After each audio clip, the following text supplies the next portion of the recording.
Man ochiqni aytaman, ayoli ham bor, ayyori ham bor. Erkakni keragi ham bor, kerak emasi ham bor. Men hayotda shuni tushunib yetdim. Shuning uchun o'ylaymanki, oilani mahkam turishi erkak kishiga bog'liq. Ayol ojiza bo'ladi. Ayolni qancha siqsangiz, ayol qochib ketishga harakat qiladi. Ayolni chiroyli yashashingiz kerak. Ayolga yaxshi gapirishingiz kerak. Quloqimiz bilan yaxshi ko'rish bu bejizga emas ekan. Er qiladigan ham, qaro yer qiladigan ham ayol deb yomon fikrga boradi-da. Yo'q. Ayolni ham chiroyli gapirib boshqasi ayol siz ertaga duoda bo'lasiz, ko'karasiz. Bu narsa bor narsa.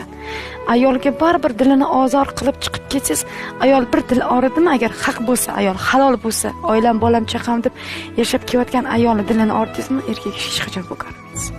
Ko'karishi mumkin vaqtinchalik. Shuning uchun bizga ikki og'iz shirin gap.